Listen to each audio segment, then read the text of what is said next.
December 24th, 1944, 3 miles north of Bastogne. Staff Sergeant Roy Thompson pressed his eye against the telescopic sight of his M4A3E8, Sherman, watching a German Panther tank positioned hull down behind an embankment 1,500 yards distant. The math should have been impossible. Every briefing, every field manual, every veteran tanker who'd survived contact with Panthers said the same thing. You need to close to under 500 yards for a clean side shot, or accept that you're outmatched. The Panther's 80mm frontal armor angled at 55 degrees created effective thickness exceeding 130mm. Thompson's standard 76mm armor-piercing round couldn't touch it, not from this range, not from any frontal angle. But Thompson's Easy 8 wasn't loaded with standard ammunition. In his gunner's ready rack sat 5 high-velocity armor-piercing rounds, tungsten-cored M93 HVAP shells that had arrived by air transport just 3 weeks earlier. Scarce as gold, rationed at 1 round per tank per month, more valuable than a month's pay. The kind of ammunition you saved for impossible shots, the kind you never wasted on maybes. Thompson's loader, Corporal Eddie Walsh, had chambered the round 30 seconds ago, and now Thompson calculated angles he'd never been taught to consider. 1,500 yards. Half a mile of frozen Belgian countryside between his gun and a German tank crew who believed themselves untouchable. The Panther commander probably couldn't even see Thompson's Sherman clearly through the morning haze, certainly didn't consider it a threat at this distance. Why would he? Every engagement doctrine, every tactical manual said American Shermans died trying to close the gap. But Thompson had spent 6 months at the Detroit tank arsenal before shipping overseas, and he knew something the Panther crew didn't. The Easy 8's new 76mm M1A2 gun, paired with HVAP ammunition, changed everything. If you're finding this deep dive into overlooked battlefield innovations fascinating, hit the subscribe button and let us know in the comments from where in the world you are watching from today. These are the stories that changed modern warfare, buried in classified reports and veteran testimonies that history books rarely examine. The shot would require perfect conditions. No wind, stable ground, precise range estimation. Thompson keyed his throat mic. Gunner to commander. Target Panther hull down, range 1,500. Request permission to engage with HVAP.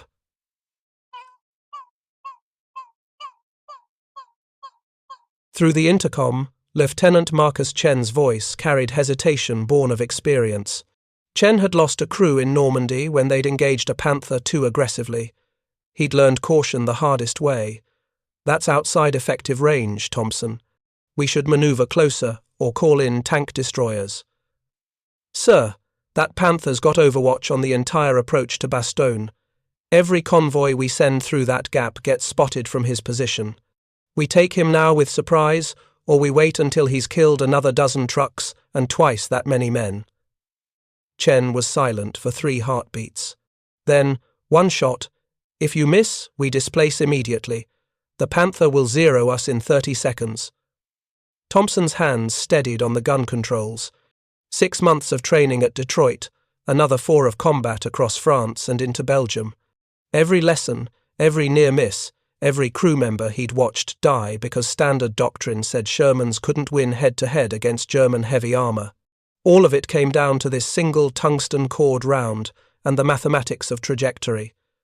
Range 1,500, wind negligible, target stationary, Thompson muttered, more to himself than his crew. The M1A2 gun's bore was aligned, the telescopic sight zeroed that morning. The HVAP round carried a muzzle velocity of 3,400 feet per second, nearly 600 feet per second faster than standard armor-piercing shells. That additional velocity meant flatter trajectory, less time to target, more kinetic energy on impact. At 1,500 yards, the tables said it could penetrate 150 millimeters of armor at 0 degrees obliquity. The Panther's frontal glacis, angled at 55 degrees, presented an effective thickness of 139 millimeters. Mathematically possible, barely. Thompson adjusted for the slight downhill angle of their position. The Easy 8 sat on higher ground, maybe 15 feet of elevation advantage. That would help with the angle of impact, reducing the effective thickness of the Panther's armor by another few millimeters. He centered the crosshairs on the visible portion of the Panther's turret, where the mantlet joined the glacis. The junction point, where armor thickness varied and welding created potential weak spots. His finger rested on the firing trigger. The Sherman's gyroscopic stabilization system kept the gun steady despite the idling engine's vibration. Another American innovation the Germans lacked. Their Panther crews had to halt completely for accurate long-range shots, while Thompson could fire from a moving tank if necessary. Not that he planned to move. This shot required absolute stillness, perfect conditions, and a tungsten-cored round that cost more than a month of his combat pay. "On target," Thompson said quietly. "Steady," Walsh responded from the loader's position. "Fire on my command," Chen ordered. Thompson squeezed the trigger. The 76mm gun buckled backward with recoil, the muzzle brake redirecting gases away from the crew compartment, the shell racing downrange at nearly Mach 3, traveling faster than sound. Arriving before the Panther crew would even hear the shot, 1.8 seconds to target.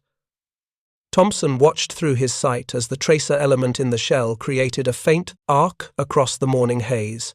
The tungsten-cored penetrator, smaller in diameter than standard shells but traveling with devastating velocity, struck the Panther's turret mantlet precisely where Thompson had aimed. The physics were brutal and simple. Kinetic energy equals 1/2 mass times velocity squared.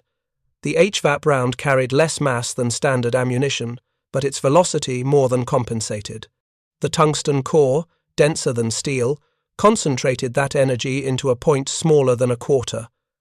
At the moment of impact, pressures exceeded anything conventional armor could withstand. The Panther's mantlet, designed to deflect shells approaching from typical combat ranges of 500 to 800 yards, couldn't distribute the energy of a round arriving with this much velocity from this angle. The penetrator punched through 80 millimeters of cast steel like a nail through plywood. Inside the Panther, the catastrophic overpressure and spalling killed the gunner instantly. Metal fragments ricocheted through the fighting compartment with the force of shotgun pellets. The commander and loader died within 2 seconds, torn apart by shrapnel traveling faster than rifle bullets. Through his sight, Thompson watched the Panther's turret hatch blow open. No return fire. No attempt to traverse the main gun. The German driver and radio operator bailed through the lower hull hatches, uniforms smoking, hands raised even before their boots hit the frozen ground. 1,500 yards. Half a mile. A shot that 6 months earlier would have been considered impossible for a Sherman tank. Chen's voice crackled through the intercom, carrying a mixture of disbelief and professional satisfaction. Confirmed kill. Panther destroyed. Crew evacuating. Outstanding shooting, Thompson. But Thompson was already scanning for additional targets, his mind processing the implications of what had just happened. The M4A3E8 Easy 8, with its improved 76mm gun and HVAP ammunition, had just killed a Panther tank at a range where German doctrine considered Sherman's harmless. And every Panther commander in the Ardennes still believed that American tanks needed to close to knife-fighting range to be dangerous. That false confidence was about to cost them everything. August 1944, Aberdeen Proving Ground, Maryland. 7,000 miles from the frozen roads of Belgium, in a climate-controlled testing facility that smelled of gun oil and bureaucratic desperation. Colonel Thomas Withers stood beside a captured Panther tank, reading a report that confirmed his worst fears about American armor doctrine. The document, compiled from after-action reports across the European theater of operations, detailed a mathematical nightmare. American tank battalions were losing Shermans at ratios that couldn't be sustained. In Normandy, during the breakout from the Bocage, units equipped with 75mm Shermans reported exchange rates approaching 5-to-1 against Panthers. 5 American tanks destroyed for every German Panther knocked out, sometimes worse.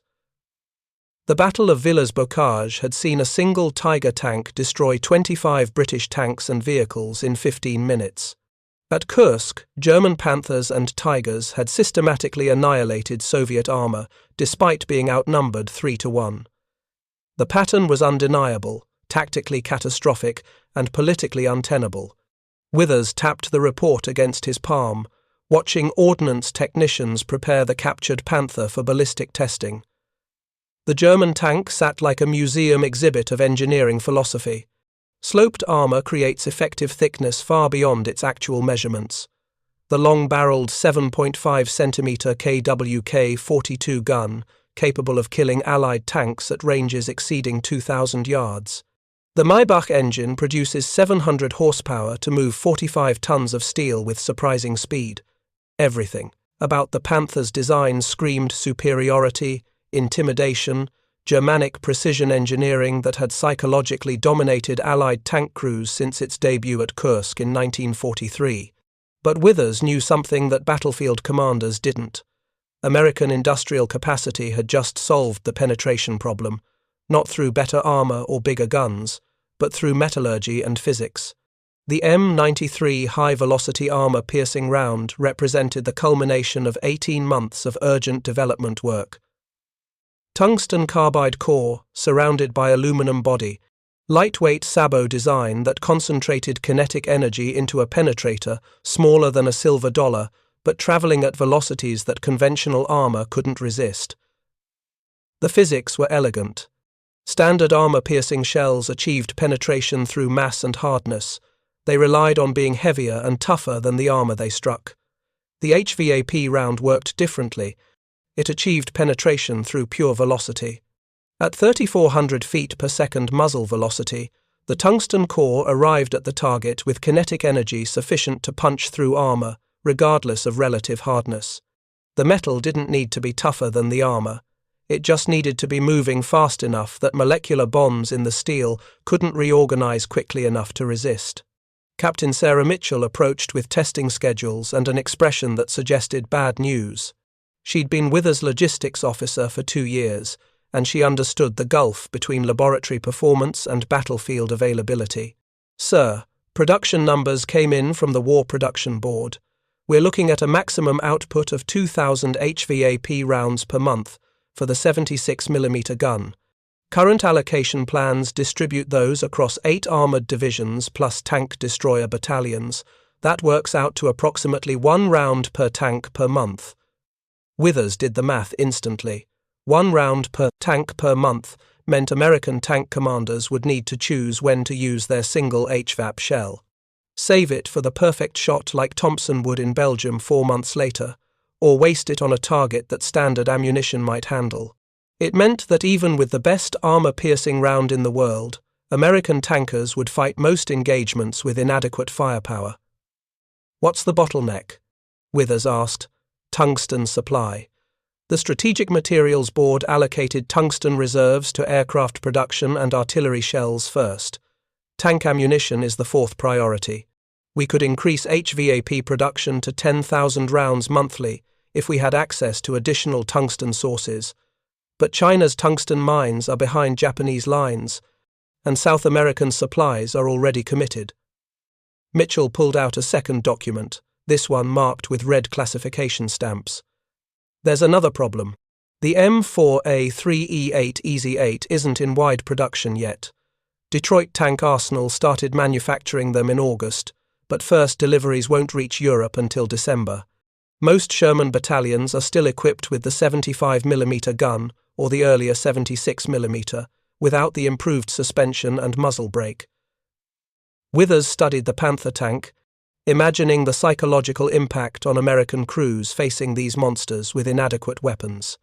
Tank warfare had become a mathematical calculation of first-shot advantage, armor thickness versus gun penetration, range estimation, and crew training.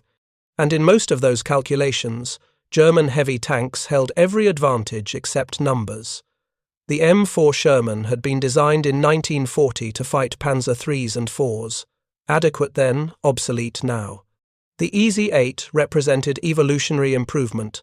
Better suspension for cross-country mobility, wider tracks reduce ground pressure. The 76mm M4A2 gun with muzzle brake reducing dust signature. Wet ammunition storage reduces fire risk. But even with all those improvements, the EZ-8 only matched German medium tanks on roughly equal terms. It still couldn't reliably penetrate a Panther frontally at normal combat ranges. Until now. Until HVAP ammunition changed the equation. Run the full ballistic series, Withers ordered. I want penetration data at 500-yard intervals from point blank to 2,000 yards. Test against both the Panther's frontal glacis and turret mantlet. And somebody found a captured Tiger. I want to know if HVAP can handle that 100mm frontal plate.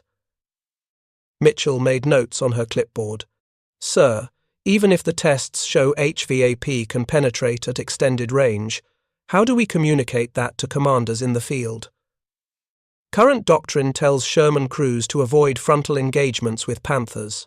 Tank commanders have been trained for months that engaging Panthers head-on is suicide. Changing that mindset will take more than a memo. Withers nodded slowly. She was right. Doctrine had inertia. Training created muscle memory. American tank crews had learned through bitter experience that Panthers were invulnerable frontally. Convincing them otherwise would require more than ballistic test data. It would require battlefield proof. Men like Roy Thompson taking impossible shots and watching German heavy tanks burn. The testing began at 1300 hours on an August afternoon, hot enough that heat shimmer distorted the view downrange. The captured Panther sat positioned behind protective berms, painted with targeting circles at critical points, frontal glacis, turret mantlet, lower hull, side armor. Each shot would be documented with high-speed photography, metallurgical analysis of the penetration cavity, and measurements of projectile performance. M4A3E8 Sherman, one of only 50 in existence at that date, sat in the firing position. The tank was factory fresh, delivered from Detroit Tank Arsenal, and 3 days earlier.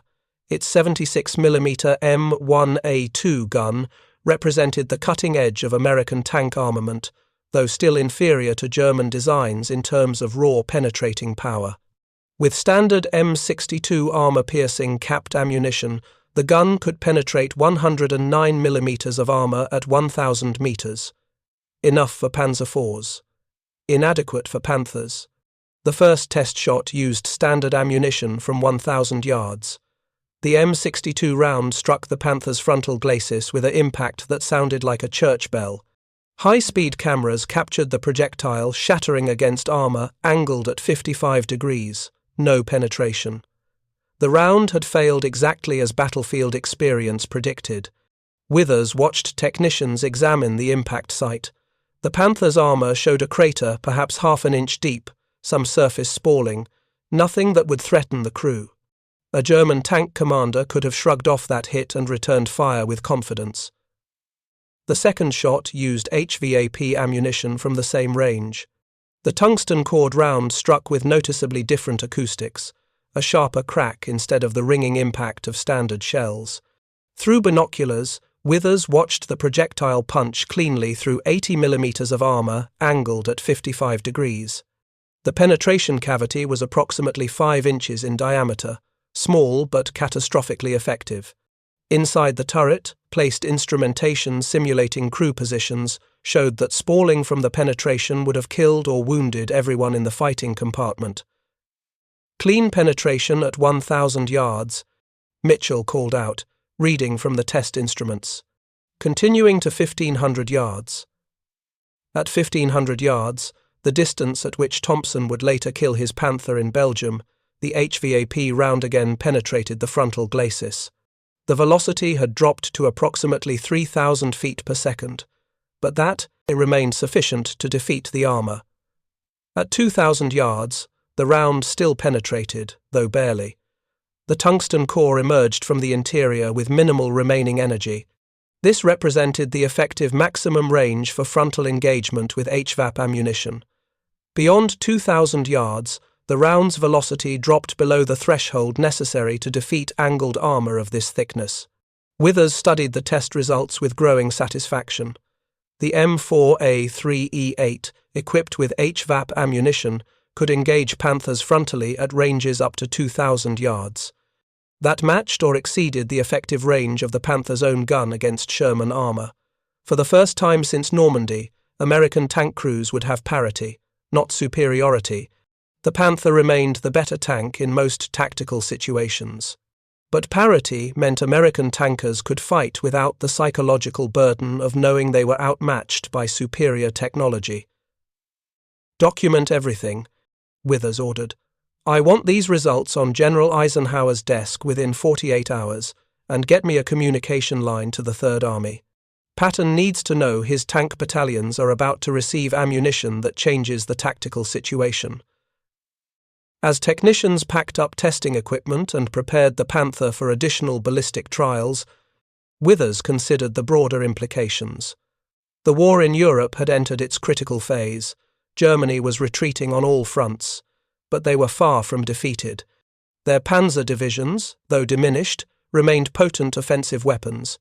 The coming winter would see desperate German counteroffensives, last-ditch attempts to split Allied armies and force a negotiated peace.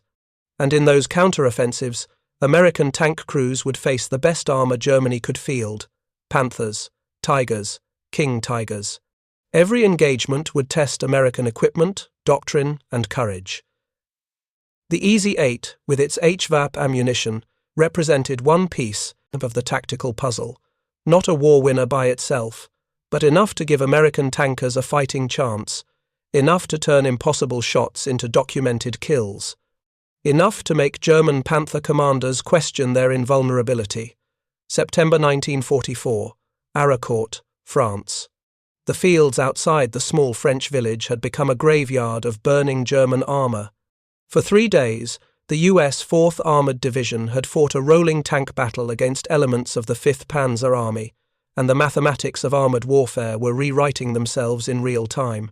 Lieutenant David Chen commanded a platoon of M4A3E8 Shermans, 5 tanks that had arrived in France only 2 weeks earlier as part of the first combat deployment of EZ-8s. His crews had minimal training on the new suspension system, 0 combat experience with the 76mm HVAP ammunition, and orders to hold a defensive position against a panzer brigade that included an estimated 40 Panthers. The odds should have been catastrophic. German armor doctrine emphasized concentration of force at breakthrough points. Their Panthers, operating in coordinated platoons with excellent crew training, typically destroyed American Shermans at ratios approaching 5-1. Even with the EZ-8's improvements, Chen's 5 tanks faced an enemy force designed to steamroll through defensive positions. But something unexpected happened on the morning of September 20th. A Panther platoon, 4 tanks in line formation, advanced across open ground toward Chen's position at approximately 0800 hours. Standard German tactics, textbook execution. The Panthers moved at moderate speed, perhaps 15 miles per hour, maintaining formation discipline while their commanders scanned for targets through excellent German optics. Chen's Shermans sat in hull-down positions behind a ridgeline, only their turrets visible. The Germans had spotted them, Chen knew from the past. The Panther turrets traversed slowly to track potential targets. At 1,200 yards, the Panthers represented maximum effective range for German 75mm guns. They would likely open fire within the next 30 seconds, expecting American tanks to either retreat or die trying to close the range. Chen keyed his radio. "All Cobra units, weapons hold. Load HVAP. On my command, engage targets front to rear. 1 shot, 1 kill. Make them count." His gunner, Sergeant Tom Rodriguez, had already chambered the tungsten cord round. Through the telescopic sight, the lead Panther appeared enormous, its angular armor and long gun barrel creating the profile that dominated American tankers' nightmares. "Range 1,200, Rodriguez called. "Steady wind from the east, 5 miles per hour. Target moving left to right, estimated speed 15 miles per hour. Chen calculated lead and drop. At 1,200 yards, the EZ-8's 76mm gun required approximately 2.3 seconds for shot travel. In that time, a target moving at 15 miles per hour would travel approximately 50 feet. He needed to aim 3 tank lengths ahead of the Panthers' current position. Lead 3, drop compensation, Chen ordered. Fire when ready. Rodriguez squeezed the trigger. The HVAP round departed the barrel at 3,400 feet per second. Through binoculars, Chen watched the tungsten penetrator strike the lead Panther's turret mantlet. The German tank's forward momentum continued for another 20 yards, before the driver realized his commander and gunner were dead, shredded by spalling from the penetration. The Panther slewed sideways as the driver panicked, exposing its thinner side armor. Chen's other 4 tank commanders had been waiting for the first shot. 4 more HVAP rounds launched within 5 seconds of each other, a coordinated volley that caught the German platoon in complete tactical surprise. 3 Panthers died in 10 seconds. The 4th tank, its commander realizing they'd stumbled into a killing field they didn't understand, reversed at maximum speed while laying smoke. Chen let it go. 4 shots, 3 kills, 1 escape. The mathematics had just changed. At 1,200 yards, range where German doctrine said Panthers could engage Shermans with near impunity, American tanks had just destroyed a German platoon in under 30 seconds. The psychological impact rippled through both armies faster than official after-action reports could document. German Panther crews, accustomed to dominating the battlefield through superior armor and gunnery, suddenly faced an American tank that could kill them at ranges they'd considered safe. American Sherman crews, trained for months to avoid frontal engagements with heavy German armor, discovered they possessed ammunition that made such engagements survivable. Over the next 3 days at Aracourt, 4th Armored Division would destroy over 200 German tanks and assault guns. The battle would become a case study in how American numerical superiority, combined with tactical doctrine that emphasized rapid maneuver and aggressive counterattack, could defeat German technical superiority. But for Chen and his Easy 8 crews, the lesson was simpler and more profound. They didn't need to be afraid of Panthers anymore.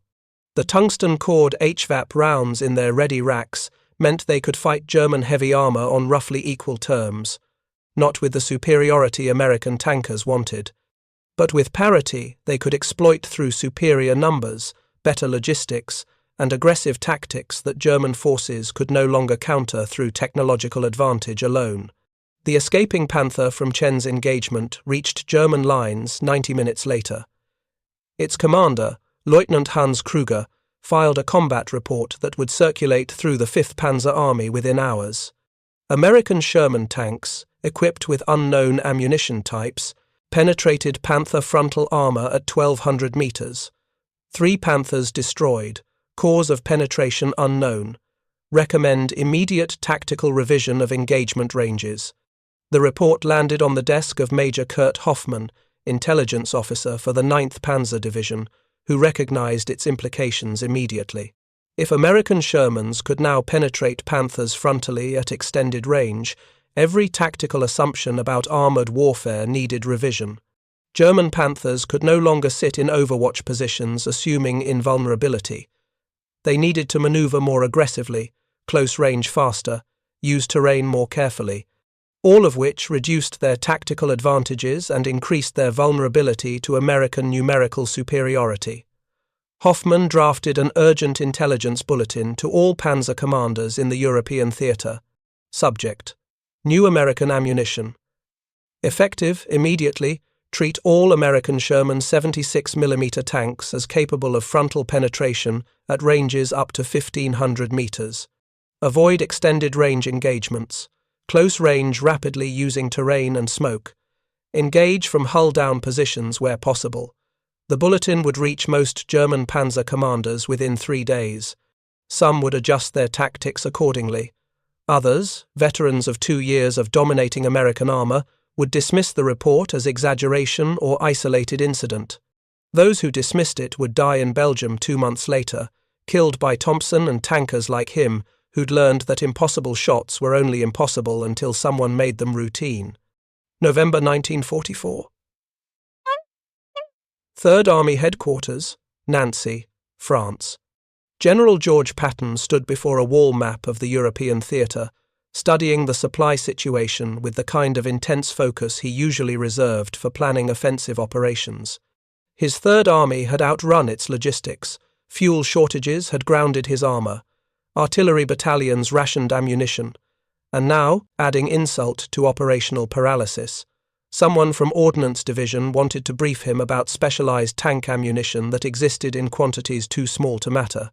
Patton hated specialists who complicated warfare with technical details. He preferred simple solutions: good tanks, aggressive commanders, overwhelming firepower, the kind of warfare America excelled at when politicians and logistics officers stopped interfering with his campaigns. Colonel Withers entered the briefing room carrying a folder marked with classification stamps and an expression suggesting he expected resistance. "General, I'm here to discuss HVAP ammunition allocation for your armored divisions." "Make it quick," Patton growled.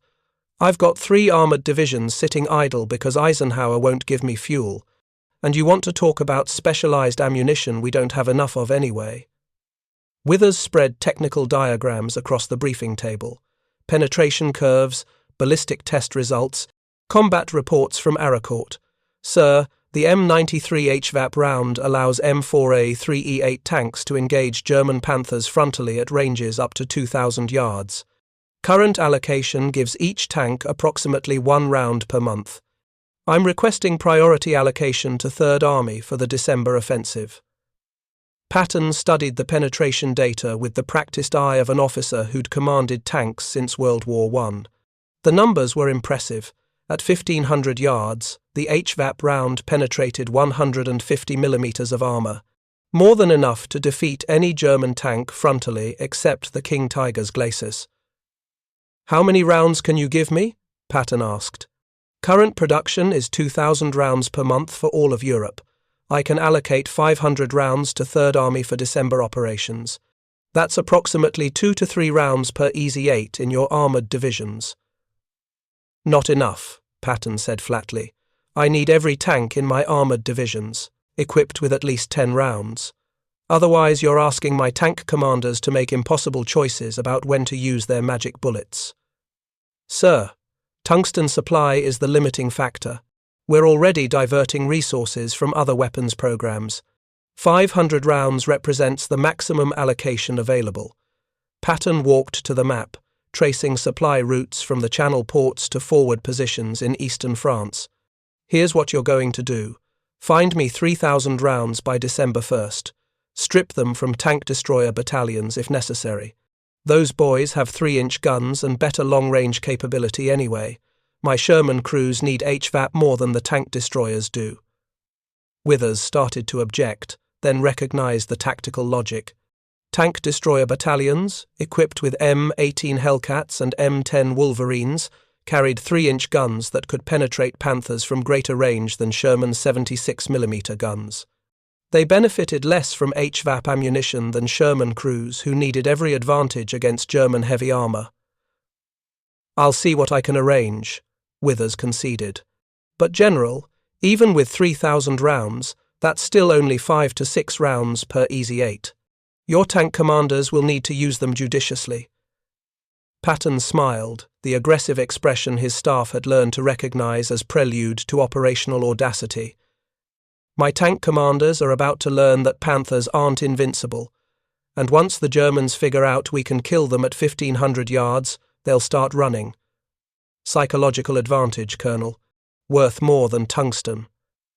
The allocation would eventually be approved, though at 2,000 rounds rather than Patton's requested 3,000. Still twice the original allocation, enough to give Third Army a tactical edge when the German counteroffensive hit the Ardennes in December. If you find this story engaging, please take a moment to subscribe and enable notifications. It helps us continue producing in-depth content like this. December 16th, 1944. The Ardennes Forest, Belgium. At 05:30 hours, the winter darkness along the German-Belgian border erupted with the largest artillery barrage the Western Front had seen since D-Day. Over 200,000 German troops, supported by nearly 600 tanks and assault guns, launched what would become known as the Battle of the Bulge. Hitler's last desperate gamble to split the Allied armies and capture the vital port of Antwerp. Among those 600 German armoured vehicles, approximately 400 were Panther tanks, the best medium tanks Germany could field, crewed by a mixture of veterans from the Eastern Front and undertrained replacements who'd never seen combat. They advanced through the Ardennes with orders to reach the Meuse River within 48 hours, bypass strongpoints, and maintain momentum regardless of flanking threats. Classic German blitzkrieg doctrine applied to an army that no longer possessed the resources to execute it properly. Staff Sergeant Roy Thompson's Easy 8 sat in an assembly area 3 miles north of Bastogne, part of the 10th Armoured Division's reserve elements. His crew had been drinking coffee and playing cards when the first artillery shells began falling on forward positions. Within 90 minutes, they received movement orders. German breakthrough imminent, all available armour to defensive positions covering approach routes to Bastogne. Thompson's tank, christened Detroit Steel in white paint across the 76mm gun barrel, carried its full combat load. 71 rounds of 76mm ammunition. 66 standard M62 armour-piercing capped shells. 5 HVAP rounds stored in the ready rack, each one marked with red paint to distinguish them from standard ammunition. 5 rounds. 5 chances to kill German heavy armour at ranges where German doctrine said Shermans were harmless. Thompson had been hoarding those 5 HVAP shells since October, refusing to fire them during routine engagements with Panzer IVs and Stooge assault guns, saving them for Panthers, for moments when impossible shots became necessary shots. The defensive position Lieutenant Chen assigned to Detroit Steel was a low ridgeline overlooking a road junction 2 miles northwest of Bastogne. Good fields of fire extending to 2,000 yards, natural defilade providing hull-down cover, frozen ground that wouldn't betray their position with mud or dust. Exactly the kind of terrain American tank doctrine said to exploit when facing superior enemy armour. "Load, HVAP," Thompson ordered as his crew positioned the Sherman. "We're not waiting until they're on top of us this time." Corporal Walsh slid the tungsten cord round into the breech with practiced efficiency. "That's our first magic bullet, Sarge. You sure about this? Germans are pushing hard. We're going to see the Panthers today. Rather take the first shot at range than get into a knife fight." Thompson scanned the approaches through his telescopic sight, noting distances to prominent terrain features. The tree line is 1,800 yards, the farmhouse at 1,500, the stone wall at 1,200, pre-registered targets that would allow rapid range estimation when German armour appeared. The first contact came at 09:15 hours. A column of German vehicles emerged from the tree line 1,800 yards distant. Thompson counted 4 Panthers in line formation, followed by half-tracks carrying Panzergrenadier infantry. Standard German combined arms tactics, armour leading with infantry in support. The Panthers advanced at moderate speed, their commanders visible in open cupolas scanning for threats. They hadn't spotted Detroit Steel yet. The Sherman sat in perfect hull-down position, only the turret visible above the ridgeline, camouflaged with winter vegetation that broke up its distinctive profile. "Target, Lead Panther," Thompson called. "Range 1,800, wind negligible, target moving direct approach." Chen's voice crackled through the intercom. "Hold fire until 1,500 yards. Let them close." Thompson wanted to argue. 1,800 yards was within HVAP effective range. Why give up 200 yards of advantage? But Chen was thinking tactically. One shot would reveal their position. Better to guarantee the kill with a shorter range engagement, then displace before German return fire found them. The Panthers continued their advance, apparently confident in their invulnerability. Their commanders showed no urgency, no tactical caution. They were moving through territory they believed cleared of American armour, expecting only infantry resistance that their thick frontal armour could shrug off. At 1,700 yards, Thompson noticed something that made his hands tighten on the gun controls. The lead Panthers commander was young, maybe 20 years old, standing tall in his cupola with the careless confidence of someone who'd never been hurt. The kind of commander who'd been trained in doctrine that said Panthers dominated American Shermans at any range, 1,600 yards. The Panthers maintained steady speed, closing the distance without evasive maneuvers. Thompson centered his crosshairs on the lead tank's turret mantlet, tracking the movement smoothly as he'd been trained at Detroit Arsenal. Lead the target, compensate for drop. Wait for the perfect moment when all factors align. 1,500 yards. Fire, Chen ordered. Thompson squeezed the trigger. The 76mm gun roared, the muzzle brake redirecting gases that would have otherwise kicked up a massive dust signature. The HVAP round screamed downrange at 3,400 feet per second, crossing half a mile of frozen Belgian countryside in less than 2 seconds. The young German commander never saw the shot that killed him. The tungsten penetrator struck, his Panther's turret mantlet with kinetic energy sufficient to punch through 80mm of cast steel. Inside the turret, overpressure and spalling killed the commander, gunner, and loader within heartbeats. The Panther continued rolling forward on momentum alone until the driver realized his crew was dead and bailed through the lower hatch. Thompson was already traversing to the second Panther. Target 2, range 1450. Fire when ready. Walsh chambered another HVAP round, the second magic bullet. Thompson fired before the German crew could react to their lead tank's destruction. Another clean penetration, another Panther dying at a range where German doctrine said it was invulnerable. The remaining 2 Panthers executed emergency smoke deployment and reversed at maximum speed. Their commanders had just witnessed something impossible. 2 Panthers killed frontally at 1,500 yards by American tanks they couldn't even see clearly through the morning haze. The psychological impact was immediate and devastating. One of the retreating Panthers threw a track in its haste to reverse. The crew abandoned it immediately, running for the tree line without attempting repairs. The 4th Panther made it to cover, but Thompson could see its commander's panic in the way the tank crashed through brush, rather than using concealment properly. "Cease fire," Chen ordered. "Prepare to displace. They'll call artillery on this position within 5 minutes. Thompson safeguarded the gun, already calculating ammunition expenditure. 2 HVAP rounds fired, 2 Panthers killed, 3 HVAP rounds remaining, and the day had barely started. As Detroit Steel withdrew to an alternate firing position, Thompson heard radio chatter from other American tank units engaging German armor across the Ardennes. The pattern was repeating. Panthers advancing with arrogant confidence, dying at ranges they'd considered safe. Easy-8s equipped with HVAP ammunition systematically, destroying German heavy armor that doctrine said they couldn't touch. The psychological warfare element was working exactly as Patton had predicted. German Panther commanders, trained to believe in their invulnerability, were discovering that American Shermans had become dangerous at extended range. The confidence that had made Panthers so effective was evaporating under a hail of tungsten-cored rounds that arrived too fast to see and penetrated armor designed to be impenetrable. By 1400 hours, Thompson's Easy-8 had destroyed 4 Panthers and damaged 2 more. He was down to his last HVAP round, forced to ration his remaining magic bullet for only the most critical engagement. Standard M62 ammunition filled his ready rack now, adequate for Panzer IVs and lighter German armor but useless against Panthers frontally. The radio brought news from across the Bastogne perimeter. German armor was everywhere, probing for weaknesses, trying to encircle the town before American reinforcements could arrive.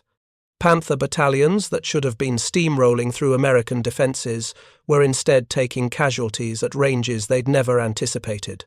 At 16:30 hours, as winter darkness began settling over the Ardennes, Thompson spotted what he'd been saving his last HVAP round for, a King Tiger, the heaviest German tank in the European theatre, 150mm of frontal armour, angled at steep degrees, nearly 70 tons of steel that standard Sherman ammunition couldn't touch from any angle. The King Tiger sat in overwatch position 2,000 yards distant, its massive 88mm gun covering the main approach to Bastogne.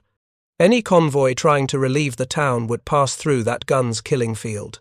American tank destroyers with 3-inch guns might penetrate it at close range, but the King Tiger's position was too well protected for a direct approach.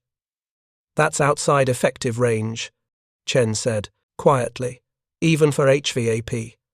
Thompson studied the monster through his sight, 2,000 yards, the absolute maximum range where ballistic tests showed HVAP might penetrate Panther frontal armor.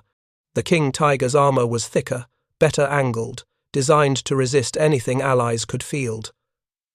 But Thompson remembered the test data from Aberdeen Proving Ground. At 2,000 yards, HVAP retained enough velocity to defeat 120 mm of armor at 60-degree angle. The King Tiger's turret mantlet, where the massive gun mount joined the turret face, represented a potential weak point. Thinner armor, flat angle to improve gun depression. Maybe, just maybe, vulnerable to a perfect shot. 1 round left, Thompson said. We either try now or save it for a target we know we can kill. That King Tiger will destroy every supply convoy we send to Bastogne, Chen replied. Probably kill a dozen Shermans before somebody gets lucky with a flank shot. Thompson made the calculation that defined American armor doctrine in the final year of the war. Take the impossible shot, or accept losses that superior German technology would inflict. Trust American ingenuity and tungsten-cored ammunition, or retreat behind doctrine that said some targets were too tough to engage. Gunner to Commander. Request permission to engage King Tiger with HVAP. Range 2,000 yards. Chen hesitated for only 3 seconds. Permission granted. 1 shot. If you miss, we displace them immediately and let the tank destroyers handle it. Walsh chambered the last HVAP round with hands that showed no tremor despite the magnitude of the shot. This wasn't practice at Aberdeen Proving Ground. This was 2,000 yards of frozen Belgian countryside, winter wind affecting trajectory, a target that could kill them with a single return shot if Thompson's round failed to penetrate. Thompson centered his crosshairs on the King Tiger's turret mantlet, compensating for the extreme range with holds he'd never attempted in combat. At 2,000 yards, the shell would travel nearly 6 seconds. Drop would be measured in yards rather than feet. Wind drift could push the round several tank widths off target. He exhaled slowly, waiting for the perfect moment between heartbeats when his hands were completely steady. Fire. The 76mm gun bucked backward. The tungsten-cored penetrator raced toward the King Tiger at velocities that physics barely allowed. Thompson watched through his sight as the tracer element created a visible arc through the winter air. 6 seconds, an eternity in combat time. The King Tiger's commander apparently never saw the shot, never realized he was being engaged from a range he'd considered absurdly safe for American Shermans. The HVAP round struck the King Tiger's turret mantlet 2 inches left of center. At 2,000 yards, after traveling through air that had degraded its velocity to approximately 2,800 feet per second, the tungsten core still carried sufficient kinetic energy to penetrate 100 mm of armor at the flat angle where the gun mount met turret face. The penetration wasn't clean. The round barely made it through, emerging inside the turret with reduced energy. But inside the confined space of a tank's fighting compartment, even a weakened penetration created catastrophic effects. Sparling shredded the gunner and loader. The commander died from overpressure. The King Tiger's main gun, seconds away from firing on an American supply column, fell silent. Through his sight, Thompson watched the massive tank's crew bail out. The driver and radio operator, uninjured in the lower hull, abandoned their positions without attempting to continue the fight. The King Tiger sat immobile, its impressive armor and devastating gun neutralized by a single tungsten-cored round fired from a Sherman tank at a range German doctrine considered impossible. Chen's voice carried disbelief mixed with professional satisfaction. Confirmed kill. King Tiger destroyed at 2,000 yards. Outstanding shooting. Thompson. Probably the longest confirmed tank kill of the war. But Thompson wasn't celebrating.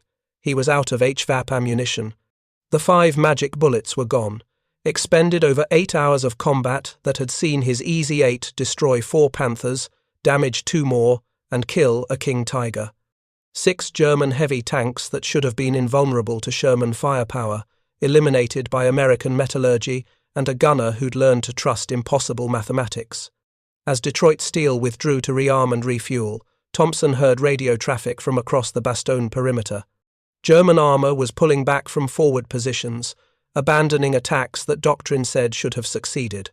Panther commanders who'd advanced that morning expecting easy victories were reporting unexpected losses, ammunition shortages, mechanical breakdowns.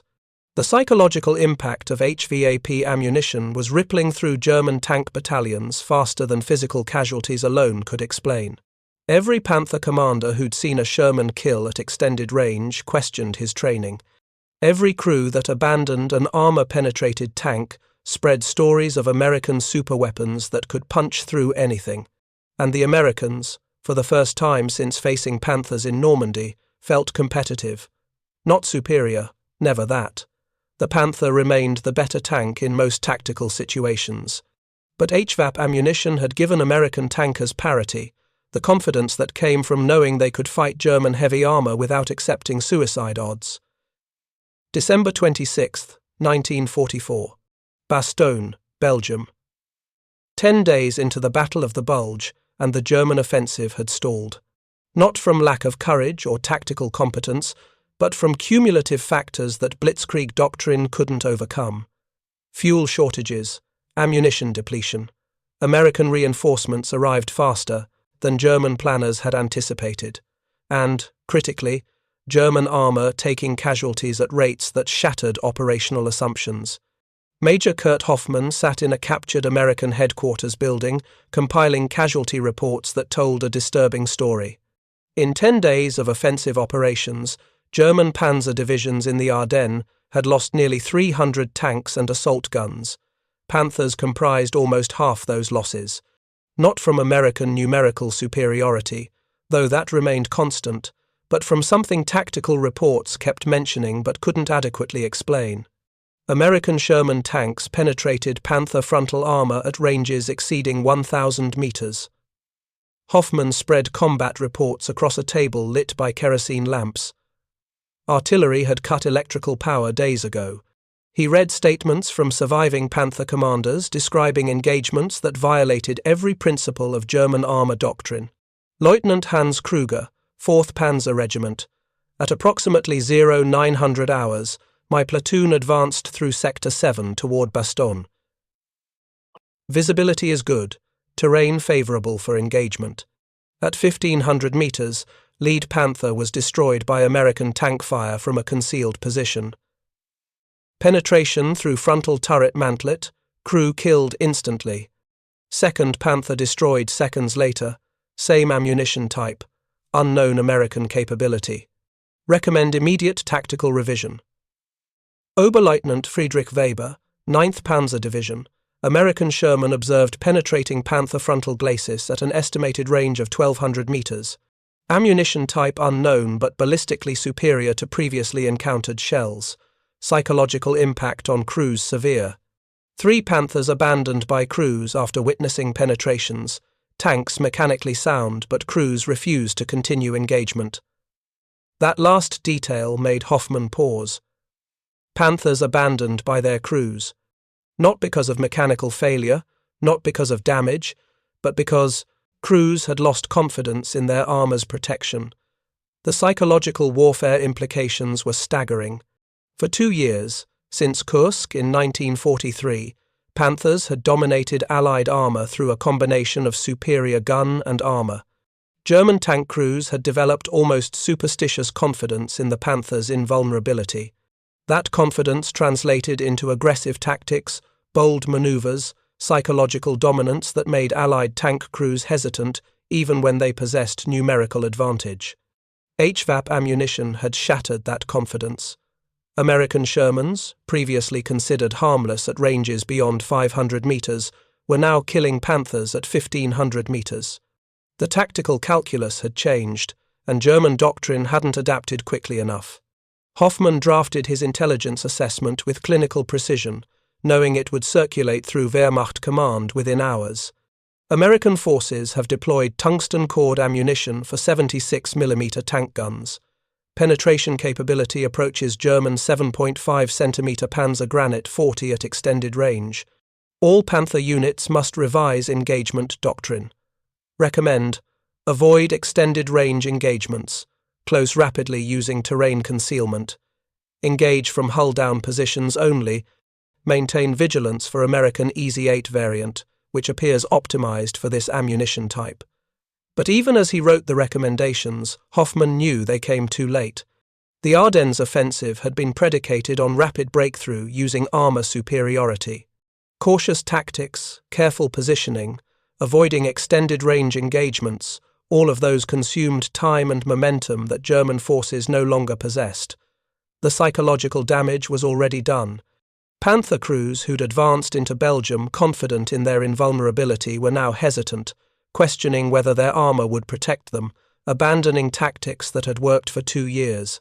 And hesitant tank crews, regardless of equipment quality, lose engagements to aggressive opponents willing to take risks. Outside the headquarters building, Hoffman heard the distinctive sound of American artillery. The shelling that had been sporadic 3 days ago was now continuous, methodical. Third Army had broken through German encirclement lines. Supplies and reinforcements were flowing into Bastogne. The offensive was collapsing. He thought about the young Panther commanders he'd briefed before the offensive. Confident men in their early 20s, veterans of the Eastern Front who'd learned armor warfare fighting 34s and KVs. They believed Wehrmacht propaganda about invincible German engineering, superior metallurgy, technical excellence that Allied industrial mass production couldn't match. How many of them are dead now? Killed inside Panthers they'd trusted to protect them, penetrated by American ammunition that shouldn't have existed according to German intelligence estimates. Hoffman filed his intelligence report and walked to the window overlooking Bastogne's approaches. In the distance, he could see American armor moving forward. Sherman tanks advancing with confidence their crews hadn't shown 3 months ago in the forests of Hurtgen. EZ-8s pushing German forces back, not through superior equipment, but through parity that allowed American numerical and logistical advantages to dominate. The Wehrmacht had bet everything on technical superiority. Better tanks, better guns, better armor. And for 2 years, that superiority had compensated for diminishing resources and growing Allied strength. But American industry had done what German planners believed impossible. They'd closed the technological gap not through better tanks, but through better ammunition, tungsten and physics, metallurgy and mathematics, the kind of industrial innovation that characterized American warfare. Not elegant, not sophisticated, just effective enough to negate German advantages and turn the war into a contest of logistics and production that Germany couldn't win. January 3rd, 1945. Houffalize, Belgium. The Battle of the Bulge was effectively over. German forces were withdrawing from the salient they'd created, abandoning equipment they couldn't recover, retreating toward the Rhine with Third Army in pursuit. The offensive that Hitler had promised would change the war's momentum had instead accelerated Germany's collapse. Staff Sergeant Roy Thompson sat in Detroit Steel's commander cupola, watching German prisoners shuffle past American positions. Among the prisoners were Panther crews, recognizable by their black Panzer uniforms and the 1,000-yard stare of men who'd watched their invincible tanks become coffins.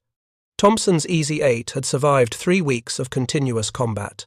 The tank bore scars, dents, and scratches from near misses, carbon scoring on the armor from German high-explosive shells that had failed to penetrate. But it remained operational, a testament to American industrial reliability, if not technical elegance. Lieutenant Chen approached with orders and a folder of combat assessments. The division wants after-action reports from all EZ-8 commanders, specifically about HVAP employment and effectiveness. Thompson climbed down from the turret, accepting the paperwork with hands that still smelled of gun oil and cordite. What do they want to know that the kill tallies don't show? Tactical doctrine, engagement ranges, ammunition expenditure rates, psychological impact on German crews. Chen smiled slightly. Turns out your 2,000-yard shot on the King Tiger wasn't the only long-range kill. EZ-8s across the Ardennes have been making impossible shots routine. Thompson thought about the 5 HVAP rounds he'd received in October. 5 tungsten-cored shells that had killed 6 German heavy tanks. The math was elegant in its simplicity. Give American tank crews parity ammunition, and numerical superiority became decisive. "How many Panthers did we lose the whole battle?" Thompson asked. Chen consulted his notes. Third Army lost approximately 80 Shermans to Panthers in the Ardennes. We destroyed nearly 200 Panthers. That's a 2.5 to 1 exchange ratio. Used to be 5 to 1 the other direction, Thompson observed. What changed? HVAP ammunition. Aggressive tactics. German crews are losing confidence. Chen paused. And crews like yours making shots that doctrine said were impossible. The Germans trained their Panther commanders to believe they were invincible. You proved they weren't. Thompson filled out the combat assessment forms with mechanical precision, documenting engagement ranges, ammunition types, and estimated penetrations. The bureaucracy of warfare reduced 3 weeks of terror and adrenaline into statistics that staff officers would analyze. But he kept thinking about the young German commander he'd killed at 1,500 yards on December 16th. The kid who'd stood tall in his cupola with confidence, born from doctrine that said Panthers dominated Shermans at any range. Thompson hadn't known the commander's name, never would. Just another young man who'd believed what his training officers told him, who'd trusted in German engineering superiority, who'd died because American metallurgy had changed equations he didn't know existed.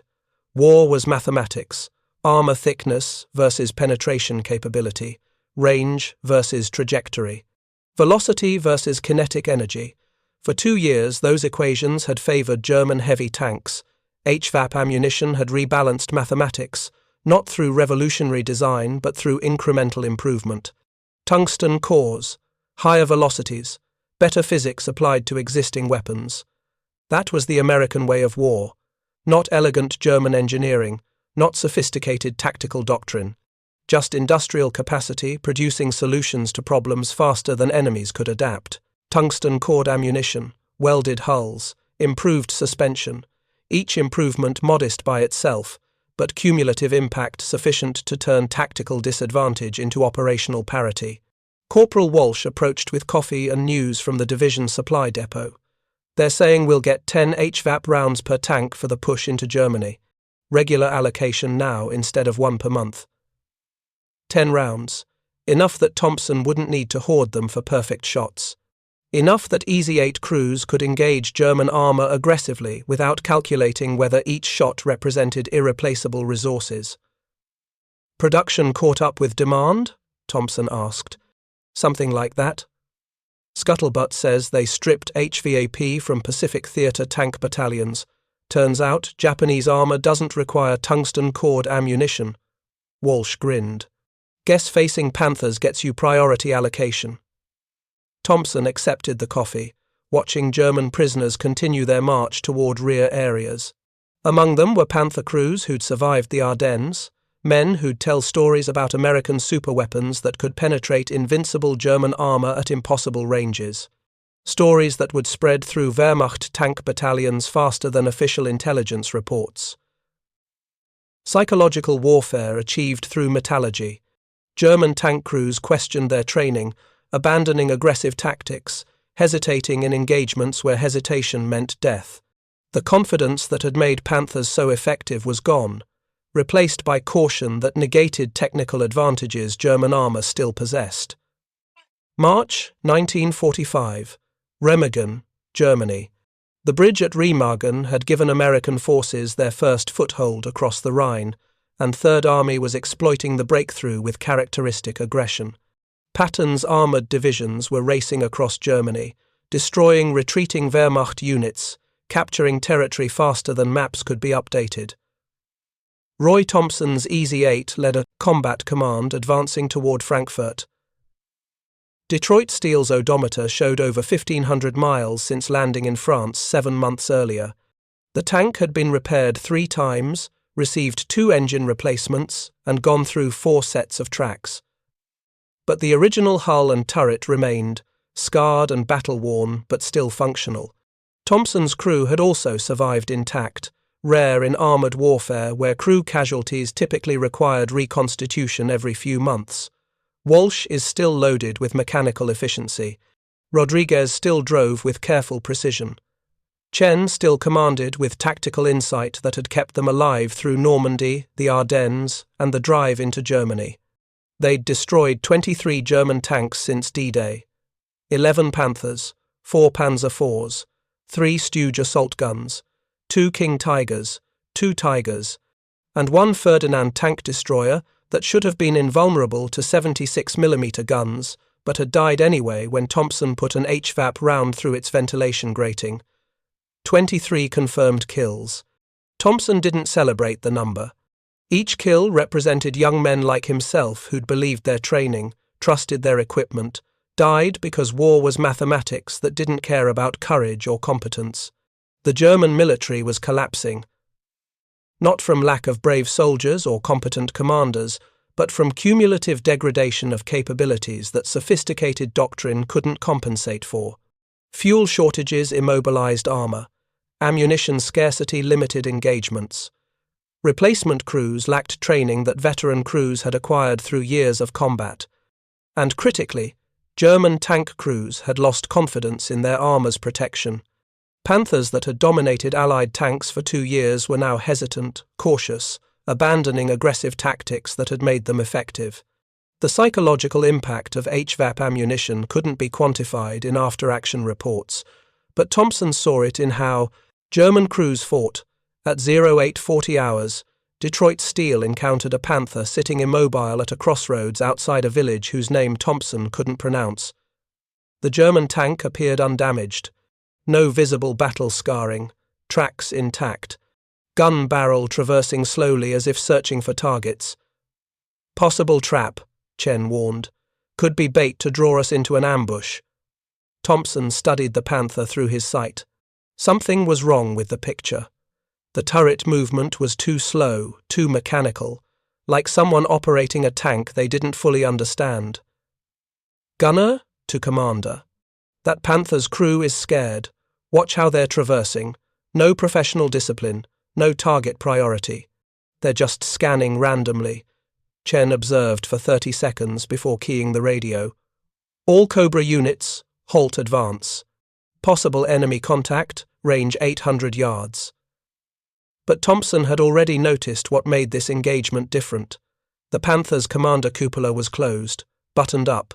German doctrine emphasized commanders operating with hatches open for maximum visibility. A closed cupola meant a crew too frightened to expose themselves, probably replacement crew with minimal training. Load HVAP, Thompson ordered, though he suspected standard ammunition would suffice. Target Panther, range 800. Steady hold. The Panther apparently spotted Detroit Steel at that moment. Its turret began traversing faster, the long 7.5-centimeter gun swinging to track the American tank, but the traverse was still too slow, unprofessional. Trained German gunners could track moving targets smoothly. This crew's movements were jerky, panicked. Thompson centered his crosshairs on the Panther's turret mantlet, the same aiming point that had worked 22 times before. His finger rested on the firing trigger. Standard procedure. Standard target. Another kill to add to Detroit Steel's combat record. But before he could fire, the Panther's turret and hatch flew open. The German commander emerged with hands raised, followed by his crew. They were abandoning the tank, not because it was damaged, not because they were out of ammunition, but because they'd spotted an American Sherman at 800 yards and decided the engagement was unwinnable. Thompson lifted his finger from the trigger. Crew abandoning. Hold fire. Chen sounded as surprised as Thompson felt. Confirmed. Target crew evacuating. Infantry, move forward and secure prisoners. 5 German tankers climbed down from their undamaged Panther with expressions Thompson recognized. The same 1,000-yard stare he'd seen on prisoners from the Ardennes, men who'd watched Panthers burn from American ammunition that shouldn't have been able to penetrate. Men who'd heard stories about Easy 8s killing at impossible ranges. Men who'd lost faith in their armor's protection. The Panther sat abandoned at the crossroads, its sophisticated engineering and thick armor rendered irrelevant by psychological warfare achieved through metallurgy. American infantry would recover it intact, another trophy for intelligence officers to examine. But the real victory wasn't capturing an undamaged tank. It was the knowledge that German Panther crews had become so demoralized they'd rather surrender than face American Shermans in combat. Walsh spoke quietly over the intercom. They gave up without even trying, just saw us and quit. 2 years ago, that Panther would have killed us from a mile away, Thompson replied. Now they're abandoning functional tanks rather than engage at 800 yards. That's what HVAP did. Changed psychology. Chen ordered the column forward, past the abandoned Panther whose crew now sat under guard by American infantry. As Detroit Steel resumed the advance, Thompson thought about the elegant mathematics that had changed armored warfare, tungsten and velocity, metallurgy and physics. 5 magic bullets in October that had taught him impossible. Shots were possible. 10 rounds per tank by January that had made such shots routine. Now 30 rounds per tank in March, enough that American crews could engage German armor aggressively without calculating resource expenditure. American industrial capacity solving problems through incremental improvement rather than revolutionary design. Not elegant, not sophisticated. Just effective enough to negate German technical advantages and turn the war into a contest of production and logistics that Germany couldn't win. The abandoned Panther at the crossroads symbolized something beyond tactical victory. It represented the psychological collapse of Wehrmacht armor doctrine. For 2 years, Panthers had dominated Allied tanks through superior engineering and crew confidence. HVAP ammunition had destroyed that confidence more effectively than any number of actual penetrations. German tank crews now believed American Shermans could kill them at any range. Whether true or not, belief determined tactics. And hesitant tactics meant German armor was no longer the decisive weapon it had been from Kursk through Normandy. April 19, 1945, Bavaria, Germany. The war in Europe was ending. Wehrmacht units were surrendering en masse or dissolving into civilian populations. Isolated SS formations fought on from delusion or desperation, but organized German resistance was collapsing faster than Allied intelligence could track. Roy Thompson sat in a displaced persons camp outside Munich, writing a letter to his wife Sarah that tried to explain 3 years of combat in language that wouldn't trigger nightmares. How did you tell someone about the young German commander killed at 1,500 yards? About abandoned Panthers whose crews had lost faith in invincible armor? About the mathematics of tungsten and velocity that had changed his life and ended so many others? Dear Sarah, he wrote, the war here is almost over. We've been told Germany will surrender within weeks. I can't believe I'll be coming home. For 3 years, I've been inside Detroit Steel fighting Germans who had better tanks, better training, better everything except numbers. We survived because American industry figured out how to make ammunition that worked. Simple as that. Tungsten-cored bullets that flew fast enough to punch through armor we weren't supposed to touch. 5 of those bullets changed everything for me. Taught me that impossible is just math you haven't solved yet. I killed a lot of young men, Sarah. German boys who believed their armor would protect them. I don't feel good about that, but I feel like I did my job, kept my crew alive, helped end this war a little faster. That has to be enough. Lieutenant Chen approached with final orders and a bottle of schnapps liberated from the Wehrmacht supply depot. Official stand-down orders. The Third Army is transitioning to occupation duties. The shooting war is over for us. Thompson accepted the schnapps but didn't drink. What happens to Detroit Steel? Tank gets turned in to depot for rebuild and Pacific deployment. The crew gets rotation orders home within 6 weeks. Chen smiled. You made it, Thompson. 3 years in a Sherman and you're going home alive. That's rarer than you know. Thompson thought about the statistics he'd learned at Detroit Arsenal before shipping overseas. Average Sherman crew life expectancy in combat was estimated at 6 weeks. Detroit Steel's crew had survived 43 weeks of continuous combat operations. They'd beaten odds that should have killed them dozens of times over. HVAP made the difference. Thompson said quietly. Without those tungsten rounds, we'd have been just another crew dying trying to close range on Panthers. Probably, Chen agreed, but you made the shots. Doctrine said don't engage Panthers frontally. You engaged them at 1,500 yards and won.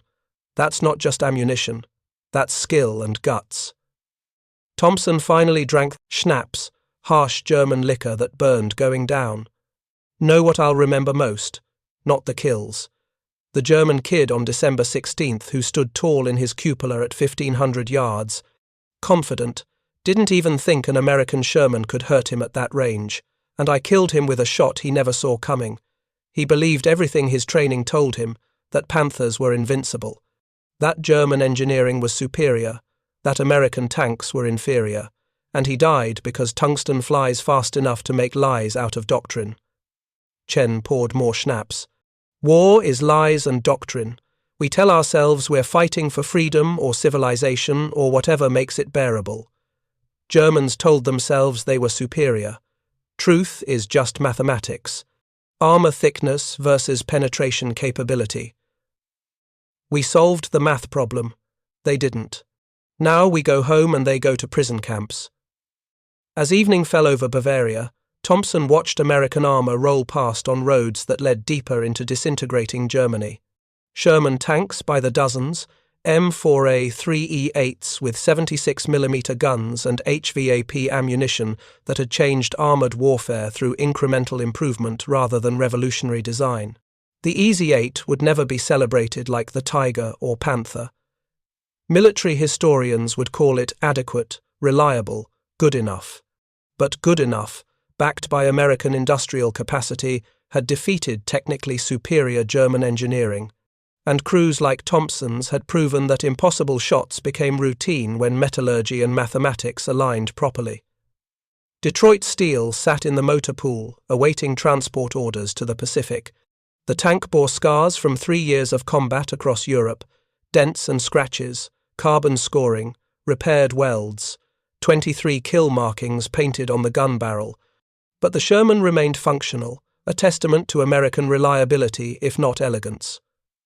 Thompson walked to his tank one final time, running his hand, along the scarred armour that had protected him through Normandy, the Ardennes, the drive into Germany.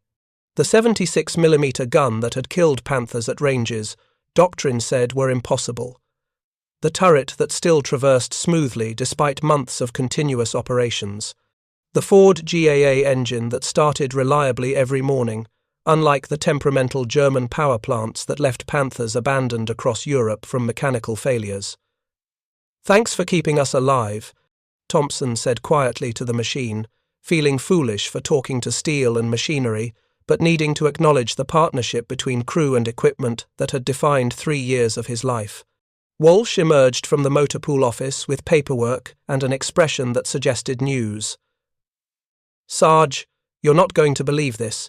Division History wants to interview you about the King Tiger kill. Says it might be the longest confirmed tank versus tank kill of the war. They want to document it for training purposes. Thompson shook his head. Nothing to document that isn't already in the after-action reports. Tungsten cored round, 2,000 yards, lucky shot on a weak point. Math and physics. No magic.